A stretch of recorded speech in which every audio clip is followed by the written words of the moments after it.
Olá, está no ar mais um Porto Alegre em Debate. A gente dá seguimento à nossa série Caminhos na Política. Bom, no ano que a Câmara de Vereadores de Porto Alegre completa 250 anos, a gente quer entender com cada um dos 36 parlamentares o que motivou cada um deles a estar aqui no parlamento.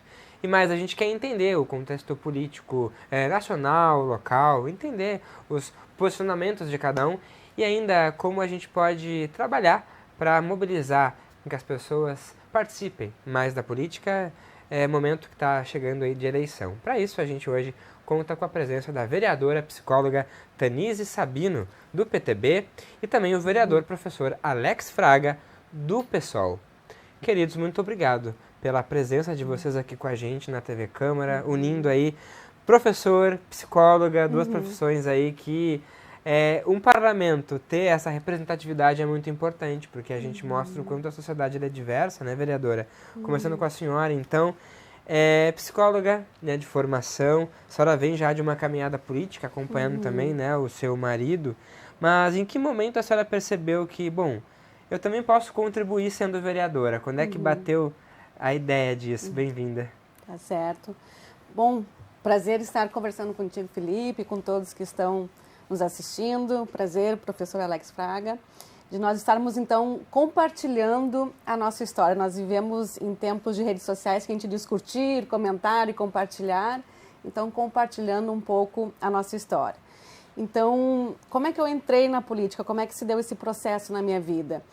Dizer que, em algum momento da minha vida, por muitos anos, eu não gostava de política, não entendia, não queria saber. Tinha um rechaço, tinha preconceito. Como é que começou, então, essa questão política? Está muito relacionado com a minha vida pessoal. Então, eu conheci o meu esposo, Elisandro Sabino, na época ele era conselheiro tutelar, e eu estava me formando em psicologia. Nós nos conhecemos, namoramos, ficando noivos, e aí, psicólogo gosta de perguntar, né, professor? E eu perguntei para o meu noivo, na época, Elisandro, como é que tu te vê no futuro? Daqui a 5 anos? Qual é o teu projeto de vida daqui a 10 anos, daqui a 20 anos? E ele me respondeu algo que nunca ninguém tinha me respondido. Ele disse assim, olha, hoje eu sou conselheiro tutelar, mas daqui a tantos anos eu me vejo vereador, daqui a tantos anos deputado, daqui a tantos anos, quem sabe, prefeito. E eu olhei para ele, meu Deus. Mas ele foi muito claro no projeto de vida dele, esse era o sonho dele, bastava agora eu decidir se eu queria estar nesse sonho.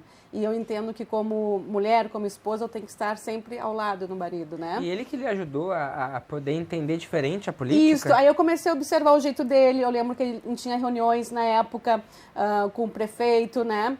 Ele me levou em alguns momentos, eu comecei a ver o jeito dele, não, mas espera aí, só um pouquinho, a política também pode ser diferente, porque a gente sempre associa a política com corrupção, né? E eu sempre cuidei muito disso, da minha imagem e do meu nome. E aí nós casamos, obviamente vieram as eleições, em 2012 ele se candidatou a vereador, se elegeu, e eu sempre ajudando ele, sempre junto com ele, nos bastidores ajudando. Em 2016 se reelegeu a vereador, e em 2018 nós pensamos, então vamos a deputado. Ele foi deputado, se elegeu. Então aí que começa também a minha história. Quando ele se elegeu deputado, a boa notícia é que nós ganhamos um deputado, mas perdemos o vereador. E aí a nossa base entendeu, não, nós temos que ter um vereador, e esse nome é Tanise. E eu fiquei de novo e aí pensando, veio o convite mais oficial. Né? Porque uma coisa é apoiar, né, professora? Outra coisa é tu colocar a tua carinha, tu ser a candidata, né, e tu ser a parlamentar. E o que eu fiz? Eu comecei a pensar se realmente eu queria ser vereadora. Aí eu fiz coach, fiz uma série de cursos, conversei com pessoas, conversei com liderança, porque para mim era muito importante ter uma razão e um propósito para estar aqui na Câmara. Qual é o meu propósito? Por que eu quero ser vereadora? Porque eu acho que a primeira pergunta começa, por que tu quer ser vereadora? E aí eu fiz coach, fiz diversas capacitações e cheguei à conclusão que eu queria ser vereadora para lutar pela saúde mental. Nós fizemos seminários, fizemos treinamentos, e eu lembro que na época, isso foi em 2019, a eleição foi em 2020, né? Algumas pessoas até do nosso time, assim, não, mas saúde mental não, porque é coisa para louco, não vai dar certo. E as pessoas diziam que eu tinha que ser igual ao Lisandro, lutar pela criança e adolescente. Mas eu dizia, não, mas... Não, né? Isso é o Lisandro, essa é a experiência dele como conselheiro tutelar, eu não sou conselheiro. O que eu quero, de fato? Então, E graças a Deus que eu fiquei firme no meu propósito, porque veio a pandemia. Em 2020 não se falou outra coisa a não ser saúde mental. Vereadora, e esse engajamento deu certo, porque no primeira vez que a senhora tentou, Deu certo. foi eleita. Quantos casos a gente conhece de pessoas que às vezes perdem na primeira vez, na segunda, na terceira, às vezes até uma quarta vez, né, que ganham a eleição. Porque eu acho que tem que estar muito isso, assim, as pessoas têm que identificar em ti qual é a tua razão, qual é o teu propósito, o que tu representa. E eu cheguei nessa conclusão, a saúde mental, porque pela nossa história, 250 anos de parlamento, enfim, nós nunca tivemos uma psicóloga vereadora. Temos professores, já tivemos médicos aqui na Câmara, engenheiros, tem várias formações, mas o psicólogo não. E aí eu entendi assim, lutar pela saúde mental. O que é saúde mental? É promover bem-estar, qualidade de vida, né? E também, quando a gente pensa em saúde mental, acaba pensando em transtornos, né? Então, a gente pensa esquizofrenia, transtorno do espectro autista, ansiedade, depressão, suicídio. Inclusive, eu estou com a camiseta do Setembro Amarelo, hoje é 1º de setembro, começa a campanha do Setembro Amarelo. Oficialmente o mês aí. Um mês de prevenção, né, do suicídio. Nós não estamos celebrando, né? É importante dizer isso, né? Vereadora, é um mês de conscientização à prevenção do suicídio. Desculpa lhe interromper, porque eu acho que é até importante que a gente volte logo a falar mais sobre isso, porque eu queria lhe interromper para passar a bola para o vereador Alex Fraga, porque eu acho que muito do que a vereadora traz na fala aí dá para se pensar enquanto o senhor lá como professor, né? Estava lá dando aula de quê? Biologia. Biologia. Em que momento o senhor lá na sala de aula, né, tendo essa atuação, quantos anos de professor já? 23 anos de sala de aula. Pois é, em que momento o senhor, bom, eu vou ser vereador? Não teve um momento que o senhor pensou, pá, mas vai me prejudicar enquanto professor, ter uma atuação enquanto parlamentar? Como o senhor virou a chave? Bem-vindo. Obrigado, Felipe. Né? Uma saudação também para a Tanise, para o pessoal que está acompanhando a TV Câmara. Na verdade, a virada de chave foi alguma coisa meio instantânea na minha vida, né? Não foi assim uma preparação, não houve uma preparação. Eu sempre tive o costume de tentar instigar, né, os alunos em sala de aula a participarem de movimentos, de política, de organizações estudantis, de ir para a rua, exigir seus direitos e que esses direitos possam avançar, né? E é tudo que a gente está percebendo ao contrário, né? Porque a população perde direitos o tempo inteiro nesses últimos anos. Mas sempre tentei instigar os estudantes a buscar os seus direitos, lutar pelo que eles acham que é correto. E numa turma de pré-vestibular que eu estava trabalhando, né, em determinado momento, vocês têm que ir para a rua, vocês têm que exigir, daqui a pouco, tá, professor, e tu participa? Né, já fez algo, te candidatou a algo? E eu pensei comigo mesmo, não. Eles te cobraram, eu né? estimulo, mas participo muito Sim. pouco, né? Porque até havia uma prática um pouco mais intensa na época que eu estava na escola, né? Eu estudei na década de 80 e 90, né? Fiz a minha educação básica, na época era 1º e 2º grau, faz tempo. E naquela época eu estudava numa escola marista, né? Uma escola católica, eu sou católico, e nós tínhamos um movimento muito forte, né? Encabeçado pela CNBB na época, né?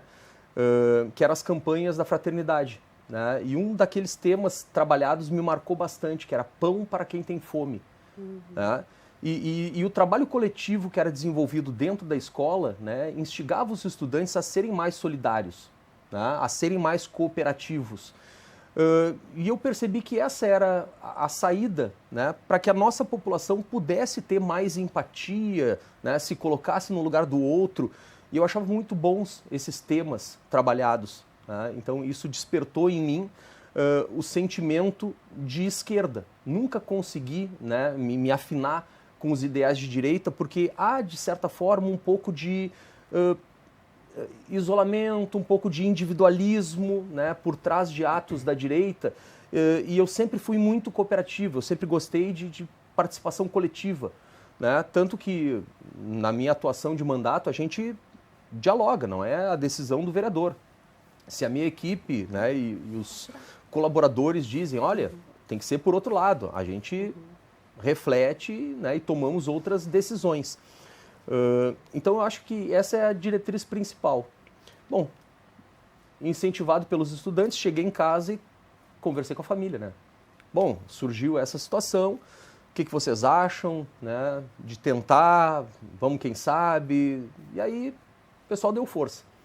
Né? Então, instigado pelos estudantes, né, e motivado pela família, eu decidi concorrer a primeira vez em 2008 ao cargo de vereador.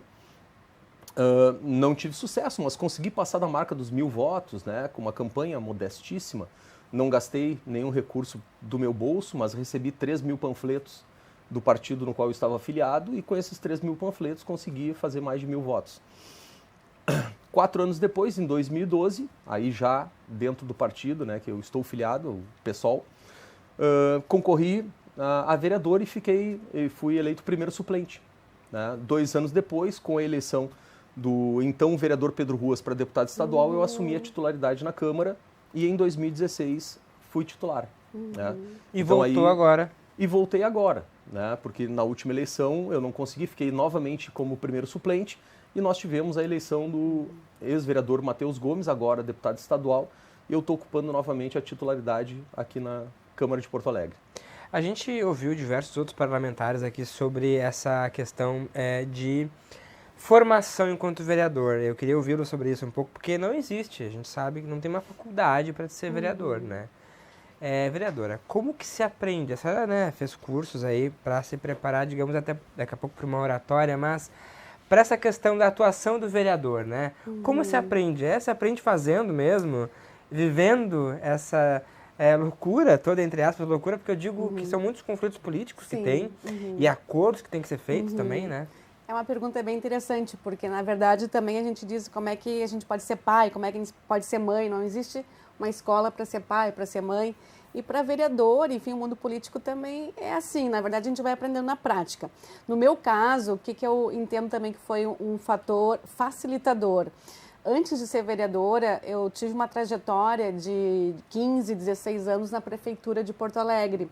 Sempre trabalhei como CC, um cargo comissionado, mas sempre vi com sempre trabalhei de forma muito técnica, tanto é que muitos servidores públicos, quando eu falava que eu era CC, não pode, tu é servidora, né? E aí já vem aquelas coisas, a diferença entre CC e servidor, parece que o CC ele é descomprometido, né? E o servidor tá ali, né? Mas na verdade tem muitos CCs que trabalham tanto quanto o servidor, né? Então, assim, tive aí 15, 16 anos de administração pública municipal, trabalhei na FASC, trabalhei no DEMAI. No DEMAI eu fui chefe de um setor médico, onde tinha médico, dentista, psicólogo, assistente social, gabinete médico, né? E lá foi uma experiência fantástica, pensar a saúde e bem-estar dos servidores do DEMAI. Depois eu fui diretora da Escola de Gestão Pública, que é a área de capacitação e treinamento da Prefeitura. Por fim, eu fui secretária adjunta de Planejamento Estratégico e Orçamento. Então, já um cargo mais de primeiro escalão, vamos dizer assim. Então, essa trajetória no mundo público da Prefeitura foi muito importante. Te deu esse embasamento. Me deu, também. porque eu vejo às vezes que um vereador vem da iniciativa privada, né? Não tem essa experiência, o que é uma administração pública. Eu acho que ponto 1. Então, entendo também que alguns conhecimentos técnicos são importantes, né? Como é que funciona uma administração pública, né? Nossos princípios, enfim. Mas também entendo a questão, aí já trazendo para o meu lado, a questão mais emocional e comportamental. Que a gente sabe, né, vereador? É uma profissão também, é um trabalho, ser vereador é um trabalho, às vezes, difícil, né? Tem embates, tem discussões. E eu vejo que tu tem que ter um preparo emocional. E isso eu trabalhei muito, até na minha própria campanha, né? As semelhanças entre o psicólogo e um político, vamos pensar assim. A gente vê vocês na tribuna, às vezes, o vereador Alex também. Você com vermelho, gente, com raiva, às vezes parece. É muita emoção ali. É muita emoção, É com muita certeza. emoção colocada ali. Com certeza. E assim, quanto mais eu penso sobre a psicologia, né, eu sou psicóloga de formação já há quase 20 anos, tenho algumas especializações na área, eu vejo como a psicologia e a política elas são semelhantes.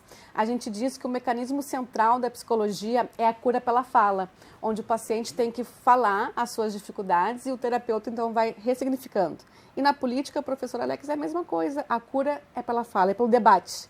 Só que a fala é no debate na tribuna, o debate é nas comissões, o debate é entre os colegas, a fala é com o prefeito, com os secretários, encaminhando. Então, continua sendo uma cura pela fala. A psicologia trabalha muito com as dores da alma. Quando uma pessoa procura um psicólogo, tem dores na alma, né, no seu emocional. A política é a mesma coisa, a gente também trabalha com as dores da alma, do cidadão. Quando o cidadão nos procura é porque ele tem um problema, é porque ele tem uma dificuldade. Às vezes é um problema que já vem há anos no seu bairro, um problema de instalação elétrica, um problema de esgoto, um problema na praça, um problema de calçamento, enfim, um problema, alguma coisa da área pública, né? E que isso, de certa forma, também impacta na sua vida inclusive emocional, né? Então, cada vez que eu penso mais, a psicologia, a política tem muitas semelhanças, né? A questão da empatia, de se colocar no lugar, eu acho que são competências, eu acho que são atribuições que o vereador tem que ter, né? As questões mais emocionais, né? De liderança, de comunicação, acho que tudo isso facilita o nosso trabalho. Com certeza, eu fico imaginando também, porque vereador para o senhor, né? Como foi aprender a ser vereador? Eu imagino que todo dia deve ser um aprendizado, mas claro, entrar no parlamento muda tudo, né? Porque eu imagino que devam ter discussões, né? Que vocês realmente ficam indignados e vocês se colocam ali, vocês estão representando o povo, né? Vocês são as pessoas mais próximas da comunidade e muitas vezes a forma como vocês falam na tribuna representa essa emoção mesmo, porque as coisas mudem, é por aí mesmo. Com certeza, né? Não é uma atividade fácil, né? Muitas pessoas acreditam que por conta do glamour existente em ocupar um cargo eletivo, seja as mil maravilhas, mas não é. É um trabalho muito difícil. Os embates, né, são muitas vezes bastante ferrenhos, como tu mesmo destacou, né, Felipe? Às vezes a gente é tomado pela emoção, principalmente quando se trata de debater e votar algum assunto que para nós é muito sensível. Mas eu tive a felicidade de, na primeira vez que entrei como suplente, né, poder ocupar uma cadeira em substituição a dois vereadores que são, um vereador e uma ex-vereadora que para mim são uma grande referência, né, e que eu pude, digamos assim, mirar, né, como pessoas íntegras, de trabalho sério e muito comprometidas com a atividade legislativa, que são meu colega de bancada Pedro Ruas, né? Tive a oportunidade durante 2 anos em que atuei como suplente, poder fazer substituições da vereadora Fernanda Melchiona, à época, hoje deputada federal, e aprendi demais com o vereador Pedro Ruas, né?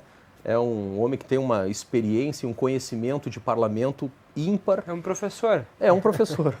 Dentro de uma outra lógica, é um professor. E a Fernanda Melchiona também tive o privilégio de atuar com ela como titular, né, dividindo a bancada do PSOL por bons anos, né, e a experiência foi fenomenal. Né? Aprendi muito com esses dois.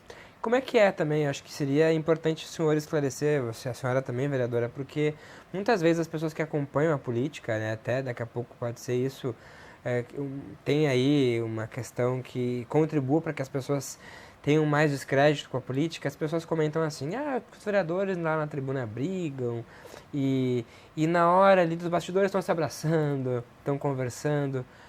Isso faz parte. É assim esse jogo, vereador?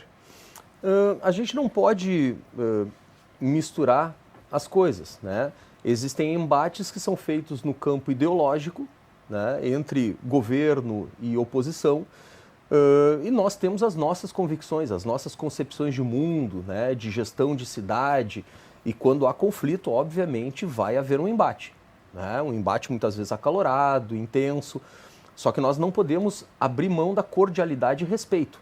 Né? Isso é peça básica da boa convivência dentro de uma democracia saudável. Né? Infelizmente, nos últimos anos, nós temos tido um acirramento de ânimos, né, e uma animosidade muito grande. As pessoas começaram a ultrapassar os limites, né, da civilidade. E isso é terrível para a democracia, terrível para a democracia. E o reflexo mais claro disso foi o que aconteceu em 8 de janeiro. Né? As pessoas atacando o Congresso Nacional, atacando o Supremo Tribunal Federal, um absurdo, porque justamente houve a virada de chave e as pessoas não se deram conta de que vivem, né, em um país democrático, né, e estavam fazendo força para abrir mão disso, né, o que é terrível. Mas aqui a maior parte dos representantes da cidade de Porto Alegre tem um viés democrático, acredita na democracia, acredita nas instituições, mesmo que muitas vezes elas não funcionem do jeito adequado, né? Mas isso faz parte do processo democrático e de construção de uma cidade para todos. Até porque isso faz parte também, vereadora. Ter esse diálogo é fundamental com respeito. O debate, ele é sempre o debate das ideias, de projetos, de ações, não pode ser algo pessoal. Não pode, sempre com respeito, com educação. Eu, como psicóloga, como vereadora, eu sempre tive esse perfil, assim, de tratar todos com respeito, com educação. Inclusive, aqui cada vereador tem o seu perfil, né? E eu vejo que, às vezes, vereadores mais à direita, ou talvez mais extremo-direita, tem uma coisa, não, eu não faço nada junto com a oposição, com o PT ou com a esquerda. Eu, por exemplo, tenho um projeto em parceria com uma vereadora que é mais de esquerda, que é a vereadora Biga, porque foi uma coisa muito inusitada. Eu estava com esse projeto, com essa ideia de fazer um projeto de lei para, no dia de março, no mês de março, que é conhecido como o mês das mulheres, o Dia Internacional, o Dia Internacional das Mulheres, a gente fazer um projeto para homenagear as mulheres. E eu estava entrando com o projeto, ela entrou com o mesmo projeto, né, do Prêmio da Mulher Cidadã, de a gente fazer um diploma, enfim, homenagear as mulheres. Poxa, eu estava com esse projeto, ela também. Vamos fazer juntas? Mas talvez fosse uma outra vereadora, não vou me associar com a esquerda. Então, assim, eu sempre tenho essa flexibilidade, assim, se um projeto é legal, é bom, mesmo sendo da esquerda, vamos pensar assim, né? Nós queremos o bem de Porto Alegre, né? O que nós estamos aqui todos lutando por Porto Alegre, né? A gente quer melhorias para Porto Alegre. Então, se é um projeto bom, relevante, por que não estar juntos, né?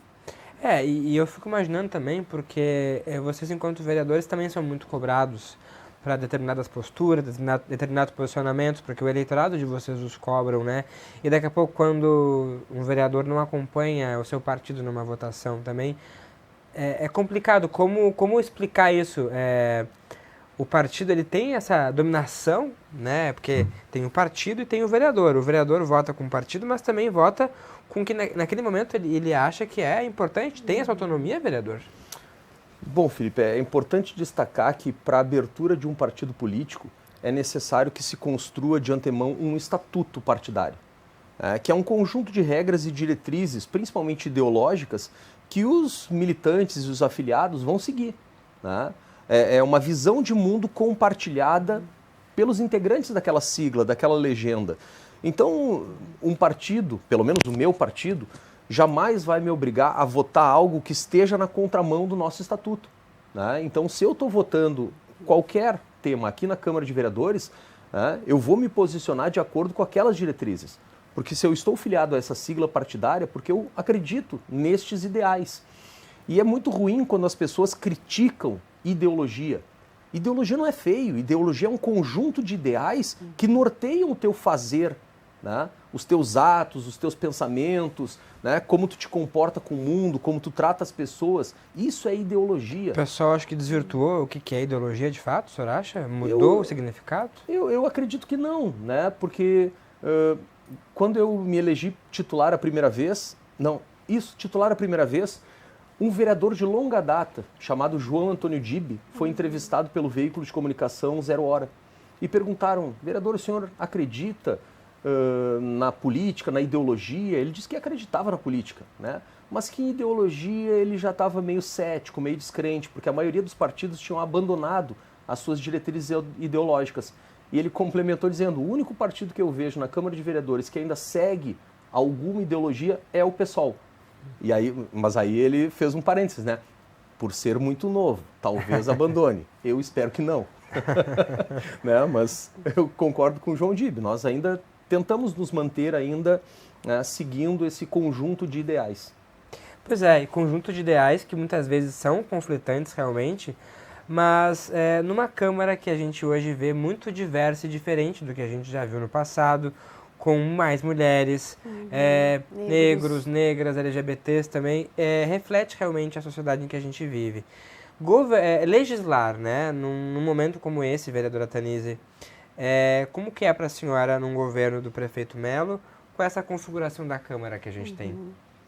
Hoje a Câmara de Vereadores, como tu bem colocaste, né, eu sou muito contente, estou muito contente, muito feliz nesse sentido, porque pela primeira vez na história, hoje nós temos quase 30% de mulheres aqui na Câmara. Em legislaturas passadas, era em torno de 10% ou menos. Hoje também temos uma bancada negra, né? Temos mais vereadores negros. Então, eu acho que ele está mais pluri, né? Hoje o parlamento representa mais a sociedade.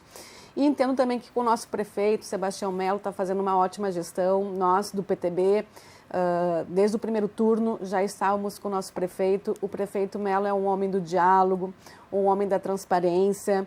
E como vereadora é possível, ser uma vereadora da base, né, encaminhar diversas ações, diversos projetos. Eu digo que o vereador, ele também é um zelador, né, ele zela pela cidade. Então, muitas pessoas que nos procuram, muitas vezes têm demandas no seu bairro, de uma praça, por exemplo, né. Quando a gente pensa numa praça, uma revitalização de uma praça, que tenha melhores condições, um banco, uma pracinha, enfim, né, estrutura para fazer caminhada em volta, a gente está melhorando a qualidade de vida daquelas pessoas que moram naquele bairro. Então, assim, a oportunidade que nós temos de estar encaminhando com os secretários, com o prefeito, diversas melhorias para diversos bairros da nossa cidade, nossa, isso é muito gratificante como vereadora. Poder ter esse retorno de que está dando certo essa mudança. E as pessoas vêm agradecer, inclusive aqui no gabinete, e tu vê uma política pública se materializando, porque ela vai fazer bem também para vocês, que são vereadores, muitas vezes a lei vai atingir vocês também. E o nosso papel é justamente isso, né? É um elo, é uma conexão com o governo, né? Agora, recentemente, posso citar um fato recente, semana passada, veio uma demanda para o meu gabinete do bairro Lomba do Pinheiro, de uma praça chamada Viçosa, que eles precisavam de bolas de futebol e de vôlei e as redes, porque tinha só as goleiras, mas não tinha as redes. E isso faz uns 40 dias atrás que me fizeram um pedido, encaminhei junto à prefeitura, consegui com a Secretaria de Esportes e nós entregamos na semana passada as redes. Nossa, a criançada toda brincando na praça, alegria. Tu vê porque a gente conseguiu bolas, conseguiu rede, uma coisa tão simples e que vai melhorar a qualidade de vida daquelas crianças e adolescentes. Algumas leis realmente são muito simples para ajudar e a organizar a cidade. Vereador Alex, o senhor teve a oportunidade de legislar diante diferentes prefeituras, né? Como o senhor vê hoje a prefeitura que nós temos, a Câmara e o momento que a gente está político aí para Porto Alegre? Bom, eu tive a oportunidade de ocupar assento durante 2 anos da gestão Fortunati, em que o Sebastião Melo era vice-prefeito dele, durante os 4 anos de Nelson Marquesa Júnior, né, e agora, se tudo der certo, terminarei os 2 anos de Sebastião Melo à frente da prefeitura. Foram gestões distintas, com perspectivas distintas, um olhar e prática política completamente diferente, né, uma gestão da outra.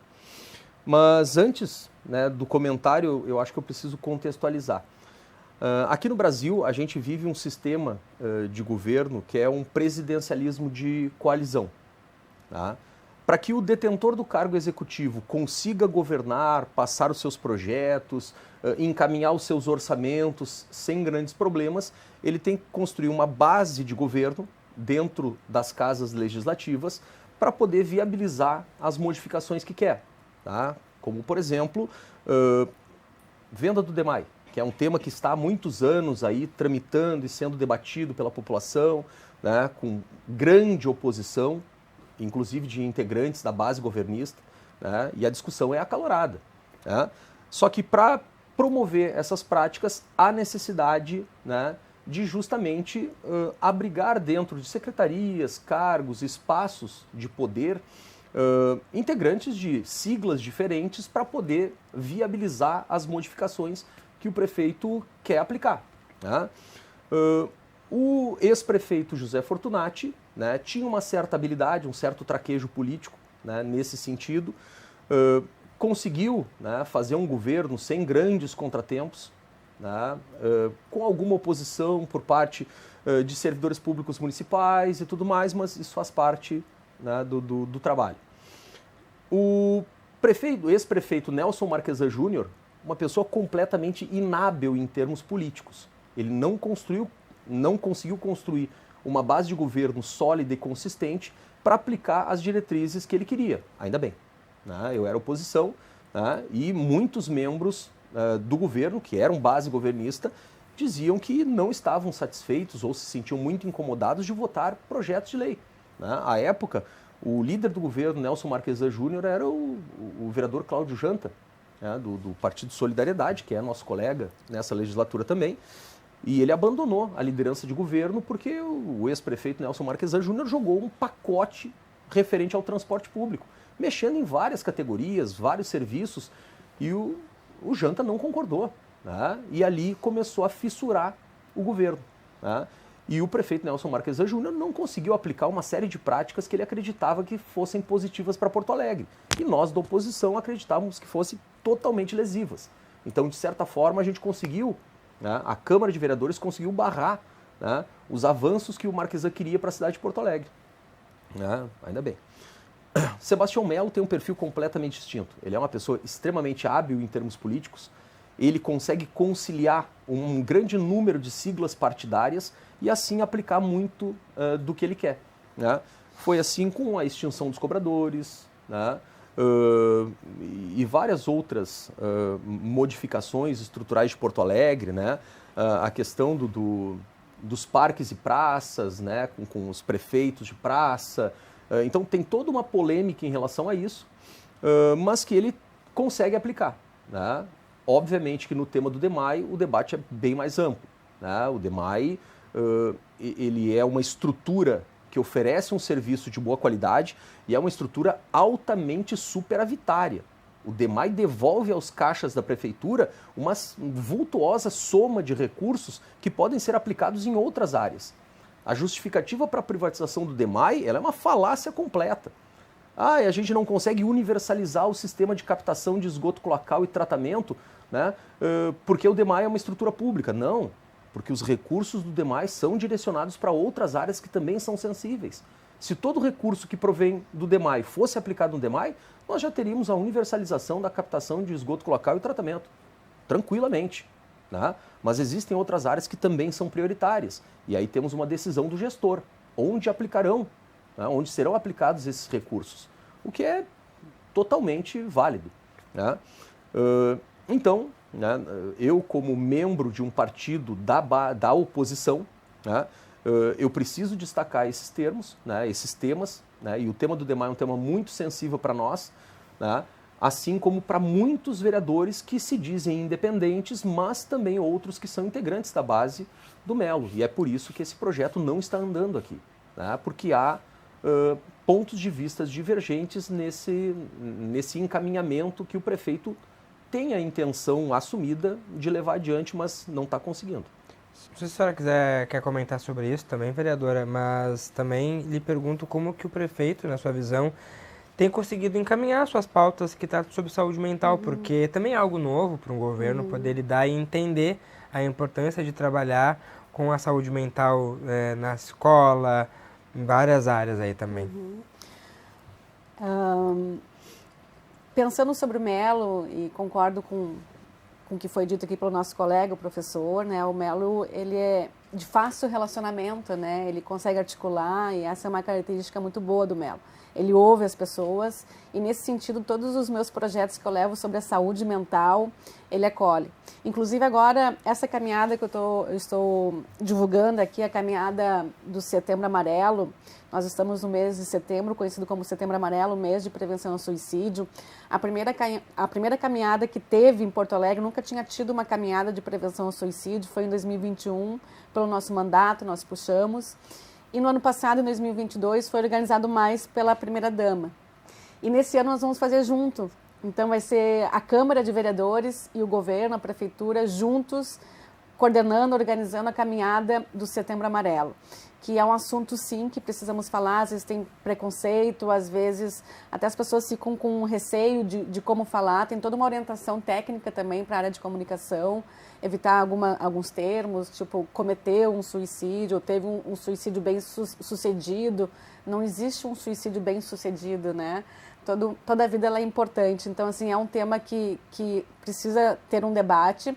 As pessoas estão sofrendo, a gente vê pessoas com ansiedade, com depressão, com fobia, com pânico, a questão social do desemprego. Então, são tudo, às vezes, fatores que podem levar à questão do suicídio. A maior parte dos casos de suicídio tem a ver com algum transtorno mental. A gente tem visto a questão da depressão em primeiro lugar, bipolaridade, dependência química, esquizofrenia são os transtornos mais relacionados. Pode ser que alguma pessoa morreu por suicídio sem transtorno mental? Pode, mas as pesquisas apontam que mais de 90% dos casos tinham um transtorno mental associado. Então, também por isso que a gente tem que falar sobre a saúde mental como um todo. Então, agora domingo iria ter essa caminhada, mas aí como tem uma previsão de chuva, vai ser cancelada essa caminhada de domingo e ficou para o dia 17, sem ser o próximo domingo, que é dia 10 de setembro, ficou para o dia 17. Então, fica o convite aí para todos dessa caminhada. Um seminário que nós estamos organizando em parceria com a Anrigs, com a Associação Médica do Rio Grande do Sul, sobre o Setembro Amarelo, compreendendo a relação entre autolesão, depressão e suicídio, que também nós temos visto isso, né? A questão da autolesão, um fenômeno que acontece principalmente com a juventude, com adolescentes. Pode acontecer com adultos, mas é mais prevalente em adolescentes e jovens a autolesão, que é se machucar, né? Cortar, mutilar, enfim, que está também relacionado muito com esses sentimentos de depressão, de vazio, de solidão. Muitas vezes a pessoa não consegue lidar com isso, com esse sofrimento, e acaba se automutilando para não ter que sentir essa dor, né?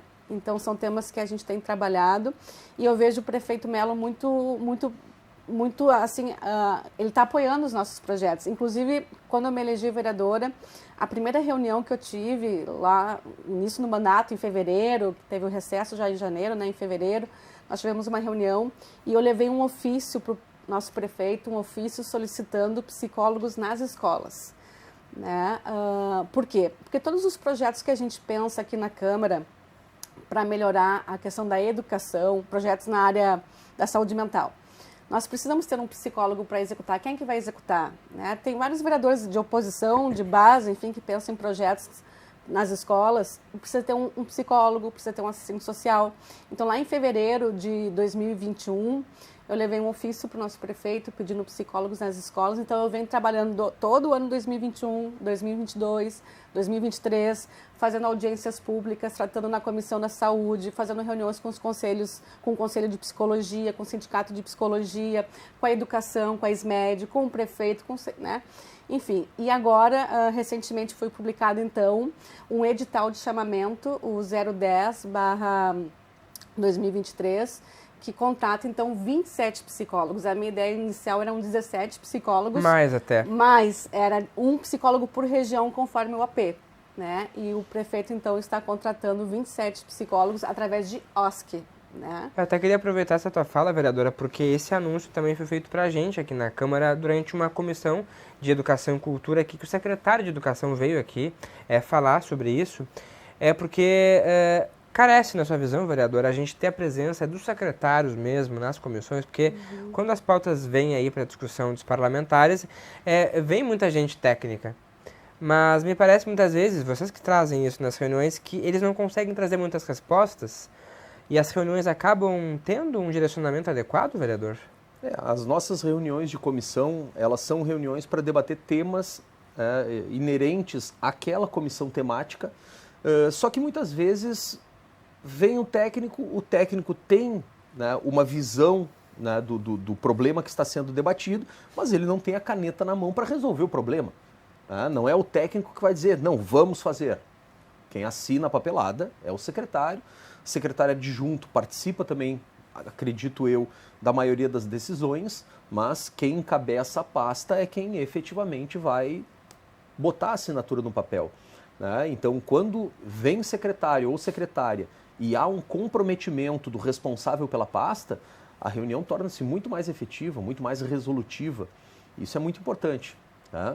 O encaminhamento consegue até ser às vezes mais célere também, porque isso que a vereadora traz, o senhor como professor aí também, o senhor dá aula para que idades, vereador? Eu dou aula para educação básica. Né? No município de Porto Alegre, eu sou servidor público concursado. Né? Minha escola é o Santilé, na Parada 18 da Loma do Pinheiro. E lá eu trabalho com o ensino fundamental 2. Né? Então eu trabalho ciências com os estudantes de 6º a 9º ano. Bom, então o senhor tem propriedade para falar. Eu queria entender na sua visão como esses psicólogos, né, podem ajudar, entendendo que vai ser mais um profissional inserido nesse contexto aí. O senhor acha que tem que ter uma política um pouco mais elaborada nesse sentido aí? Eu acho que temos muito a avançar. Em algumas regiões da cidade de Porto Alegre, a escola é o único equipamento público para atender aquela comunidade. Muitas vezes, onde chega a escola, o outro único serviço público que chega é a polícia, né? Para coibir alguma manifestação, para repressão, a tráfico, violência, né? Então, muitas vezes, essas comunidades estão completamente desassistidas em termos de serviços sociais, né? O serviço de psicólogos e psicólogas, a assistência social, são fundamentais, né? É impossível a gente pensar em melhoria de índices educacionais sem que nós tenhamos uma rede de apoio, de acolhimento e de suporte, não apenas para as crianças, mas também para as famílias. Porque se a família está adoecida, é impossível que aquele estudante consiga ter um pleno desenvolvimento das suas capacidades cognitivas. E para os professores também. Para os professores os também. Os alunos, família e os professores. Porque lidar diariamente com pessoas em situação de extrema vulnerabilidade social é muito desgastante. Né? Desgastante psicologicamente, mentalmente, e isso realmente nos adoece. Né? E, portanto, é necessário esse aporte de profissionais para prestar esse atendimento, que é garantido por lei federal, inclusive, né? Sim. Lei federal. O que me preocupa, né, com relação à contratação de OSCs é que a gente precisa, nesse tipo de serviço, a gente precisa de vínculo. O vínculo é imprescindível. Porque no momento que tu tem uma relação de vínculo, né, o desenvolvimento de laços emocionais e de confiança entre o profissional que está prestando atendimento e quem está sendo acolhido, né, as coisas fluem melhor. Né? A gente consegue ter a busca ali por uma resolução do problema, a mediação, né, de algo que está trazendo prejuízos emocionais, né, abalos para aquela pessoa. O problema é que esse tipo de contratação tem uma rotatividade de profissionais muito grande. Né? O profissional que é concursado, ele prevê uma carreira. Né? Ele entra, fez concurso, ele vai ter uma carreira, ele vai receber, né, um percentual de acréscimo do seu salário ao longo de muitos anos de serviço, ele vai se vincular àquela comunidade e ele vai conhecer pai, mãe, avó, tio, ele conhece o contexto. No momento que tu contrata, né, de certa forma, temporariamente, um profissional, daqui a um mês, um ano, aquele profissional sai do espaço. Gostaria de fazer um contraponto. Né? Sai daquele espaço, né? Tem que se reestabelecer o vínculo com uma outra pessoa, com um outro perfil, com uma outra abordagem. E eu acho que isso pode não ser muito produtivo para a prestação desse serviço, que é fundamental. Por favor. Isso também a gente ficou avaliando quando foi encaminhado essa forma, né? Se era serviço público, se era servidor público, concurso público ou se era contratação. Tem os prós e contras, na verdade, nas duas formas. Concordo com a questão do vínculo, um profissional como um psicólogo, um assistente social, um pedagogo, tem que ter o vínculo com aquela criança, com aquela família, com aquela comunidade escolar. Mas o que a gente vê muitas vezes com a questão do servidor público, o concurso público? Além de ser uma despesa que vai ser por muitos e muitos anos, um servidor público vai ter uma carreira funcional aí de 20, 30 anos, depois tem mais a aposentadoria, então a despesa ela é muito longa, sem dizer que muitos servidores, depois de algum tempo de trabalho, 2, 3, 4 anos, querem trocar de setor, de secretaria. Muitas vezes tem um chavão, né? Querem tudo para a saúde, Secretaria Municipal da Saúde, porque muitas vezes na saúde tem mais benefícios para os servidores. Então, assim, talvez se a gente fizesse um concurso de um servidor, depois de 2, 3 anos vai querer ir para a saúde. Então, igual teria essa rotatividade. Pelas OSCs é 5 anos, né? Podendo ser renovado por mais 5. Então, a gente acredita que é o melhor caminho. E esses psicólogos, falando em específico dos psicólogos, eles vão estar atuando em duas frentes, na prevenção e na promoção. Acho que isso é o mais importante para dizer, né? Na prevenção, o que a gente quer que um psicólogo previna nas escolas? Drogas, autolesão, suicídio, depressão, né? Prevenção. E o que a gente quer promover? Hábitos saudáveis. Saúde, bem-estar, qualidade de vida. E eu vejo muitas vezes vários projetos de vários vereadores aqui, alguma coisa relacionada com a educação. E eu fico perguntando, quem é que vai fazer isso, né? Tem que ser um psicólogo. E eu fiquei muito contente que esse edital de chamamento, além do psicólogo, tem o assistente social, tem o pedagogo, tem o agente de inclusão, o agente de educação inclusiva, que é tipo o monitor, agente de educação inclusiva. 357 agentes de educação inclusiva. E isso é muito importante porque nós temos visto aí a incidência do autismo, por exemplo. Hoje, a cada 36 crianças que nascem, uma vai ter autismo. Transtorno do espectro autista. A gente diz autismo porque é mais rápido de falar, né? Mas o nome correto é transtorno do espectro autista. Então, assim, ter os monitores ou os agentes de educação inclusiva em sala de aula e capacitados. Aí, de novo, quem é que pode fazer a capacitação? Os psicólogos podem fazer essa capacitação. Porque não adianta também ter um monitor, tem que ter um monitor preparado e capacitado.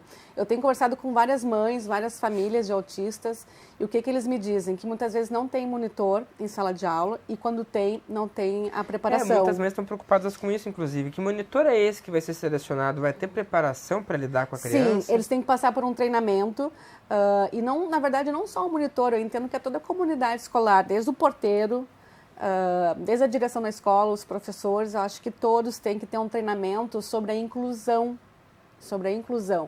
A gente fala autismo, mas também tem outras deficiências ou outras questões também, a questão dos negros, a inclusão, né? Então, assim, tem que ter um treinamento. Uma mãe me contou, por exemplo, numa escola de educação infantil do seu filho, de 4 aninhos, numa escola de educação infantil, que ela chegou para pegar o seu filho e o filho estava no colo da monitora, estava segurando assim no colo. E a mãe me disse, olha, se é para ficar no meu colo, então eu ficava em casa, ficou todo o tempo no colo. O que a mãe quer? Que a criança brinque, se desenvolva, se relacione, né, naquela escola, não fique no colo, assim. Então, esses monitores precisam de um treinamento. E o que a gente vê aqui, muitas vezes, nem os professores, né? O professor Alex, às vezes, tem uma formação para a questão da inclusão, da deficiência. Eu lembro quando eu fiz psicologia, é uma disciplina que tu tem ainda no curso, né? Então, tu tem que estar sempre buscando essa qualificação na questão da inclusão, buscando né? por conta, porque é difícil também ter essa formação, não sei, garantida pelo governo, porque também teria que ter mais gasto aí? Bom, complementando a Por fala favor. da vereadora Tanise, né, a gente sai da faculdade completamente cru. Tá? Temos poucas cadeiras, né, voltadas à preparação e capacitação para a prestação do serviço com crianças, né, com algum tipo de quadro sindrômico, deficiências, né? Por exemplo, né, vou citar o exemplo do autismo, né? Eu não sabia o que era autismo até ter um aluno com autismo em sala de aula, numa escola privada, numa época em que não havia diagnóstico, né, para autismo. E aí, como é que eu lido com essa criança? Né? E aí, dentro da escola, uma escola privada, grande, né, centenária, a gente tentava dialogar ali com a coordenação, com a supervisão, para ver como poderíamos atender, né, esse estudante da melhor forma possível. A nossa rede própria do município de Porto Alegre tem um conjunto de profissionais com uma capacitação e um nível de especialização que nenhuma rede privada tem. Nenhuma rede privada. Boa parte das escolas privadas do município de Porto Alegre nega matrícula para estudantes que tenham quaisquer tipos de transtornos. Negam. Tá? Isso fez com que o Ministério Público entrasse com uma ação, né, de fiscalização nas escolas particulares do município de Porto Alegre para verificar se havia negativa de matrícula. Né? E muitas escolas foram intimadas, né, a aceitar as crianças, a criar setores, né, de salas de recursos integrados e tudo mais, contratar profissional capacitado para lidar e para capacitar os profissionais da educação, né, coisa que não era feito, né, porque se recebe uma criança na entrevista dizendo, não, esse aqui não tem perfil para essa escola, infelizmente nós não temos vaga, obviamente que o discurso não era esse, né, não, seu filho não pode estar na nossa escola, era, infelizmente não temos vaga. E a maioria dessas crianças iam parar nas escolas da rede municipal, né? E eram acolhidas, estudavam, né, e podiam usufruir do seu direito à educação. Né? Então nós temos um conjunto de profissionais excepcional. Nós temos 4 escolas especiais no município de Porto Alegre que são grandes referências. E, inclusive, nossos professores e professoras, né, prestam serviços de assessoria para outras escolas, para outras redes, né, ajudando a qualificar outros profissionais. Então, o nosso atendimento ele é muito bom. Né? Nós temos pessoal capacitado. O problema é que sem material humano é difícil fazer educação. Se aquele profissional que tem pós-graduação, mestrado, doutorado, é altamente capacitado, não tiver alguém para lhe substituir dentro de uma sala de aula enquanto ele treina outros, mais material humano, aquela pessoa vai ter que atender a demanda, atender os estudantes. Essa é a nossa prioridade. Tá? Então, muitas vezes, né, a falta de pessoal, a falta de material humano nos impede de prestarmos esse serviço de rede, de preparação, inclusive de monitores que são chamados. Né? E a vereadora Tanise destacou, nós temos uma deficiência gigantesca de monitores, gigantesca. Temos, inclusive, um concurso aberto e válido, né, com uma lista de aprovados que deveriam ser chamados, mas a prefeitura opta por fazer um sistema de contratação, né, por parcerização.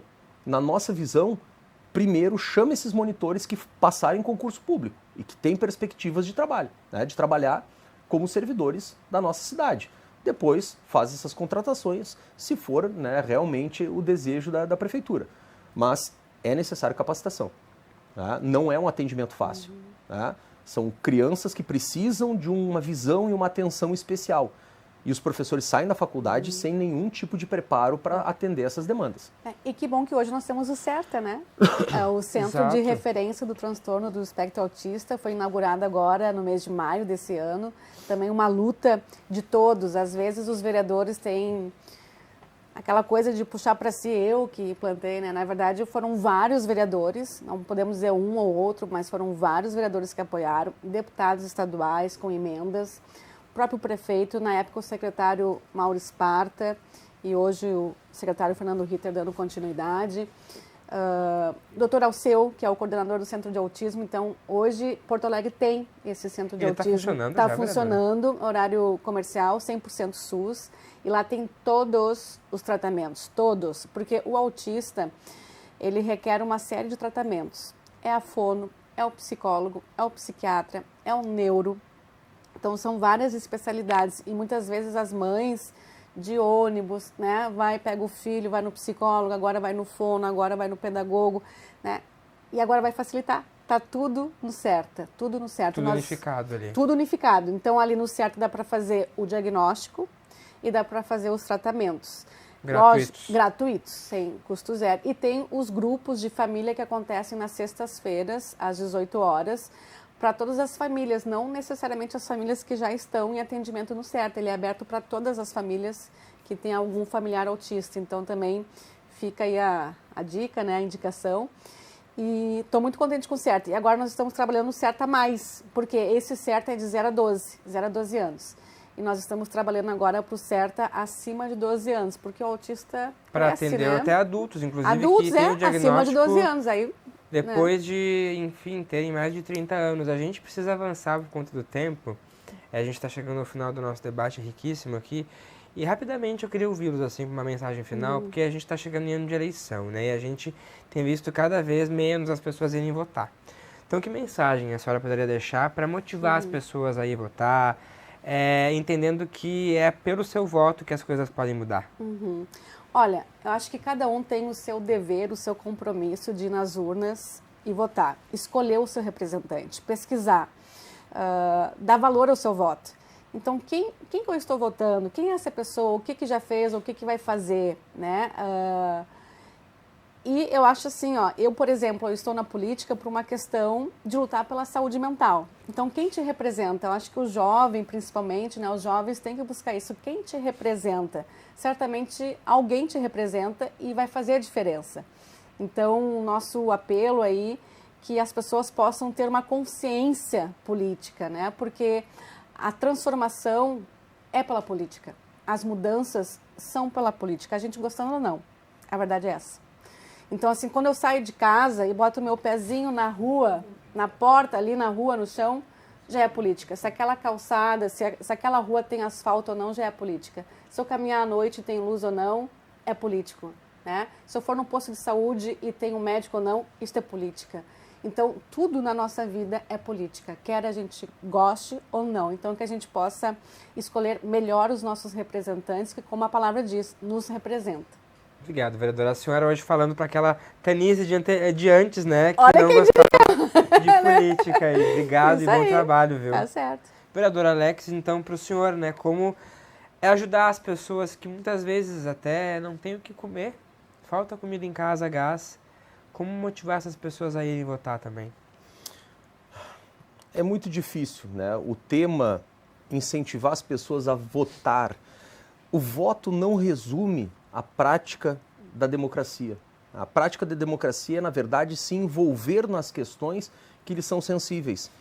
É o porquê que não tem ônibus naquele horário que era habitual, que eu tenho que acordar 10, 15 minutos mais cedo, né? Por que os ônibus estão sempre quebrando, sempre estragando, né? Aumentou o tempo de vida útil da frota para beneficiar empresários do transporte público da cidade. Isso afeta a nossa vida. Né? Por que está faltando profissional para atendimento? Por que está faltando professores? Né? Isso é política. A política não é um dia de votação dentro de uma casa legislativa. A política não é um gabinete de secretário. A política é o dia a dia. E se envolver em política é se envolver nesses assuntos, debater, fazer reunião de moradores, exigir os seus direitos. Porque no final das contas, né, as pessoas votam num vereador ou numa vereadora achando que vão ter aqui dentro da Câmara de Porto Alegre um despachante. Nós não somos despachantes. Nós propomos projetos de lei, analisamos projetos de outros vereadores, outras vereadoras, inclusive os projetos do prefeito, e nos posicionamos dentro daquela referência, dentro daquele marco ideológico que nos motiva e que, de certa forma, angaria apoio daquelas pessoas que nos trouxeram para cá. Né? Mas é fundamental que as pessoas se envolvam cada vez mais, porque ao conhecer política, ao debater política, ao vivenciar política, elas certamente tomarão decisões muito mais acertadas na escolha dos seus representantes. Não é apenas delegar o poder ou a representatividade a uma ou outra pessoa. Né? Isso faz parte do processo, mas precisamos que a população viva a política, né? Vivencie, atue como protagonistas e não apenas, né, como uma pessoa que delega a outro, né, o poder de tomar decisões em seu nome. Daí eu lhe pergunto, o que o senhor faz para isso? Hoje é vereador aqui da capital. Hoje E professor. E professor. É o meu 7º ano ocupando assento, mas nunca saí de sala de aula. Nunca saí. E pretendo continuar se a saúde me permitir. Obrigado, vereador. Bom trabalho, viu? Obrigado, pessoal que está assistindo a TV Câmara. Obrigado, Felipe. Obrigado, Tanise. Muito obrigado a todo mundo, muito obrigado a você que nos acompanhou. Esse e outros programas da série você pode acompanhar no nosso YouTube da TV Câmara. Dá para também acessar as nossas redes sociais e também o site da Câmara de Vereadores. Lá tem o perfil dos 36 parlamentares para também você conhecer mais. Muito obrigado e a gente se vê na próxima edição. Tchau, tchau.